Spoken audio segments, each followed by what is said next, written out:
Vamos a revisar otro tema. Diversas reacciones genera la reforma tributaria. Solo sabemos que se está discutiendo en el Congreso, no solo entre la oposición y los sectores empresariales, sino que también en el mismo pacto de la nueva mayoría. En ese sentido, el presidente de la Cámara de Diputados, Aldo Cornejo, se mostró contrario a la idea de entregar facultades discrecionales al Servicio de Impuestos Internos. Es un tema que queremos ahondar. Estamos justamente en contacto con el diputado de la Democracia Cristiana, Aldo Cornejo, que ya lo va a ver usted en su pantalla desde Valparaíso. Diputado, ¿cómo está? Bienvenido, buenas tardes.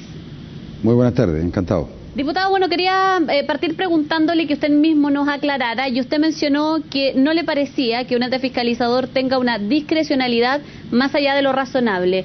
¿Por qué usted no está de acuerdo con ello? Mire, antes de responder directamente a su pregunta, quisiera hacer una aclaración. La diferencia mía con los empresarios y otros sectores de derecha respecto a la reforma tributaria no tiene que ver ni con el alza de impuestos ni con la eliminación del FUT, que constituyen el corazón de la reforma tributaria. En esa materia tengo yo una discrepancia con los empresarios que se oponen al alza de impuestos o al término del FUT. Mi preocupación apunta fundamentalmente, y por razones de orden jurídico, a aquellas normas que se refieren al aumento de facultades al Servicio de Impuestos Internos. ¿En qué sentido? Yo no tengo ninguna duda, y creo que debe ser así, que el Servicio de Impuestos Internos tiene que estar dotado lo suficientemente para poder combatir la elusión tributaria y la evasión tributaria. Pero aquí tenemos que hacer compatible el aumento de las facultades para combatir la elusión y la evasión con la seguridad jurídica de los contribuyentes. ¿Qué significa esto? En la medida que yo otorgo facultades tan amplias, imprecisas, utilizando términos vagos, y eso queda entregado a la discrecionalidad del Servicio de Impuestos Internos, a mí me parece que eso atenta contra la seguridad jurídica, atenta en algunos casos contra el debido proceso, en algunos casos se produce que el Servicio de Impuestos Internos se constituye en juez y parte, en otros casos, por ejemplo, el Servicio de Impuestos Internos puede intervenir en transacciones que nosotros o usted haga con su tarjeta de crédito o de débito. No tengo ningún problema si eso obedece a una investigación, pero para aquello necesitamos generar contrapesos. Por ejemplo, que aquello se pueda hacer con autorización judicial, como se usa para otras medidas intrusivas en nuestra legislación. En consecuencia, aquí tenemos que buscar un punto de equilibrio entre la seguridad jurídica, la certeza jurídica y también el propósito de la reforma tributaria de obtener una mayor recaudación de impuestos. Y esa fórmula que genera ese equilibrio, en mi opinión, se genera o se produce o se puede conseguir generando mayores facultades para el servicio, pero eliminando los niveles de arbitrariedad, en el buen sentido de la expresión, de imprecisión de algunos conceptos y también de reformulación de algunas facultades que esta reforma tributaria le entrega al Servicio de Impuestos Internos. Diputado, y en ese marco de la arbitrariedad, entendemos perfectamente lo que usted nos plantea, pero bien también en este margen la línea podría ser muy delgada y podrían cometerse algunas irregularidades desde el punto de vista tributario. ¿Cómo uno hace entonces, o qué organismo, o de qué manera se regula entonces para que no ocurra esto en el futuro, si por ejemplo no se haría por la vía del Servicio de Impuestos Internos como usted lo plantea en su propuesta? No, mire, mi propuesta no propone, no plantea saltarnos, eludir la labor que el Servicio de Impuestos Internos tiene desde el punto de vista de la fiscalización a los contribuyentes. Para aquellos contribuyentes que no cumplen con sus obligaciones legales, el servicio naturalmente tendrá que aplicar la mano dura que sea necesaria.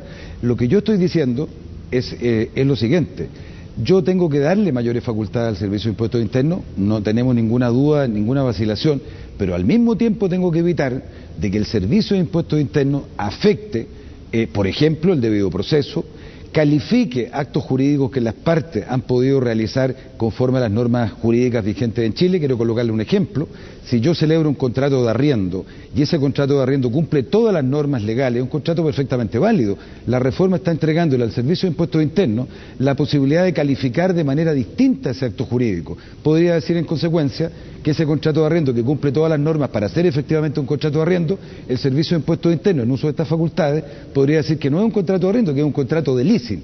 Es decir, cuando yo le entrego facultades de esta envergadura al Servicio de Impuestos Internos, perfecto, pero generemos al mismo tiempo en la reforma los suficientes contrapesos jurídicos para evitar que el contribuyente tenga falta de certeza, inseguridad jurídica y en algunos casos pueda quedar en la indefensión. Ahora, ¿de qué manera ustedes usted mismo va a poder plantear esto y va a abogar porque se tome en consideración su planteamiento en una reforma que ha sido planteada en detalle, que ha estado incluso ahí en el Congreso el ministro Arenas y que al menos en este punto él también ha defendido? Bueno, mire, yo el planteamiento que he hecho y que le reitero a través de esta entrevista, no tengo ninguna duda que el ministro de Hacienda lo va a acoger.